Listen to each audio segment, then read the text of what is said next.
Welcome back to the deep dive. Okay, so I want you to picture a map of Japan for just a second.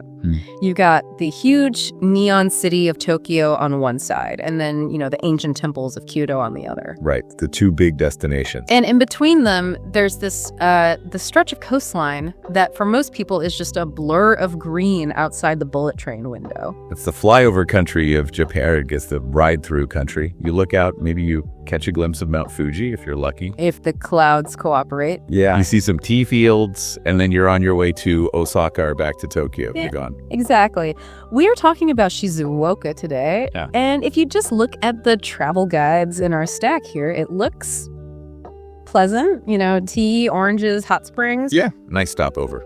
But when we started digging into the historical sources, the industrial data, we found something completely different. We really did. Yeah. We found that this region is, you could argue, the quiet ruler of Japanese culture. That's a great way to put it.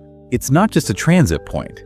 It's the place that defines what Japan tastes like, what its history looks like, and this is the wild part, how the entire world builds plastic models. That is the hook that got me. We are going to connect some very strange dots today. We're going to find out why the most famous military commander in Japanese history, the man who unified the country, looked at that entire map and decided this specific spot was the only place he wanted to live. And we're going to trace how that one decision, made 400 years ago, is the direct reason why Shizuoka is now the global capital of hobby kits. It's a butterfly effect. A total butterfly effect. Yeah. It goes from samurai armor all the way to Formula One race car models. I love that, from katanas to Tamiya. Okay.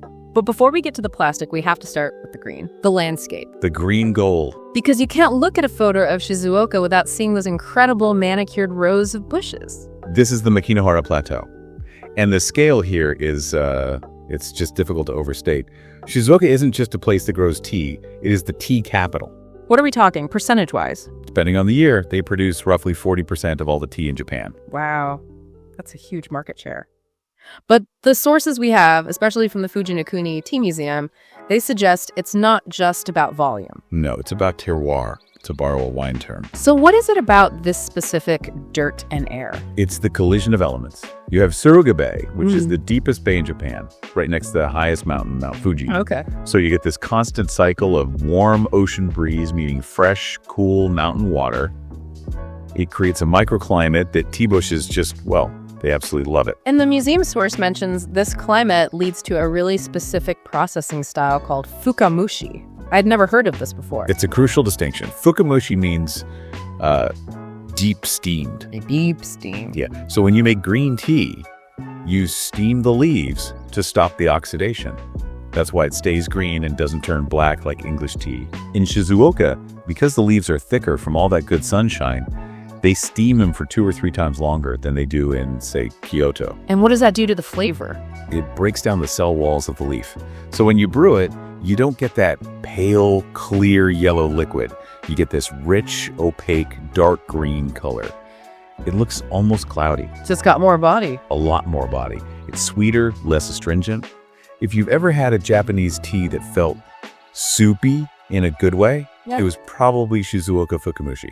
I like that the Fujinakuni Tea Museum isn't just a look but don't touch kind of place. The guide mentions you actually have to work for your drink. You do. You're grinding your own matcha with these big stone mills. That's amazing. And that tactile experience is key. It teaches you that tea isn't just a commodity, it's a real agricultural product, which connects really well with that Shizuoka farm tourist source we looked at. Oh, right, with the reviews mentioning that guide, Akito. Yeah, the reviews were glowing. People were saying it wasn't just here's a cup of tea. They were out in the fields picking the leaves themselves. And roasting them. And roasting them. That's the aha moment for a lot of visitors. You realize just how much labor is involved. It's farm to teapot, basically. And it's not just tea, is it? The sources talk about wasabi, and I don't mean the green horseradish paste. No, I know. Real Wasabia japonica. It's incredibly fussy. It needs constant, clean, flowing water at a very specific temperature. So it's a delicate plant. Very. Yeah. If the water's even slightly dirty, the whole crop dies. Oh. The fact that Shizuoka is the top producer of real wasabi is basically a certification of its environmental purity. Okay, so we've got this lush, productive paradise. It makes sense why you'd want to visit, but it also explains why someone would want to control it. Exactly. And this brings us to the quiet ruler. Tokugawa Ieyasu. The heavyweight champion of Japanese history. For anyone listening who might just know the name from a textbook or maybe the show Shogun, who is he? He is the unifier. In the late 1500s, Japan is in total chaos.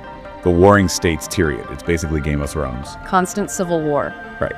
And Ieyasu is the brilliant strategist who plays a long game, wins the big battle in 1600, and establishes the Tokugawa shogunate. He brings peace that lasts for over 260 years. So he wins. He builds his new capital in Edo, which we now call Tokyo. And here's the twist. He doesn't stay there. No. And this is the psychological key to understanding Shizuoka. To get why he made that choice, you have to look at his childhood trauma. He spent his youth in Sumpu, that's the old name for Shizuoka City, as a hostage. A hostage? Yes. In feudal politics, to guarantee an alliance, you'd send your son to live with a rival warlord. It was an insurance policy. So he grew up there as a captive of the Imagawa clan. That sounds like a reason to never go back. Hey, I'm going to retire to the place where I was a prisoner. It sounds like it, doesn't it? But Sunpu wasn't some dungeon. At the time, it was a cultural hub, like a mini Kyoto. He got a world-class education there. But more importantly, Ieyasu was a pragmatist. He looked at the map. And what did he see? He saw that Shizuoka is the gatekeeper. It sits right on the Tokaido Road, the main artery connecting the emperor in Kyoto to his new political capital in Tokyo. So by sitting in Shizuoka, he physically blocked the path. Exactly. No army could move between east and west without going through him. Even in retirement, he was controlling the board. Always thinking. Always. And he didn't just build a retirement cottage, he built Sumbu Castle. The historical notes in our source stack are just wild. They say the original keep was the largest in Japan. Bigger than the one in Tokyo. Bigger than Edo Castle. It was a massive projection of power. I might be retired, but I'm still the boss. And what's there now? The keep is long gone, burned down. But the park is there, and they've done these meticulous reconstructions of the East Gate and the Tatsumiyagura turret. And I was reading they didn't use modern methods, right? No, and that's why it's so special. They used traditional techniques. No nails, just complex joinery. And they used Hinoki Japanese cypress. So the guides say when you walk inside, you're hit with this incredible wood smell. It's a sensory link straight back to the 1600s. So he builds this fortress, secures his dynasty, and then passes away in 1616. And this brings us to Kunizan Toshogu Shrine. A really significant spot. Most people hear Toshogu Shrine and they think of Nikko, the famous gold-plated one north of Tokyo. Right. But Kunizan in Shizuoka was the first. It's the original burial site of Ieyasu. The source calls it a national treasure and mentions a specific architectural style. Gongenzukuri. Break that down for us. It's a pretty sophisticated design. In older shrines, the main hall where the deity is and the worship hall where people pray, there were separate buildings. Okay. Gongenzukuri connects them with this sunken passage called the Ishinoma, or stone room. It makes it one unified complex. It just flows. And the vibe seems different from a somber graveyard. The rituals mentioned, like the Garaisai on April 17th, they sound bountiful. Bountiful is the perfect word. On the anniversary of his death, they offer 50 types of delicacies from the mountains and the sea.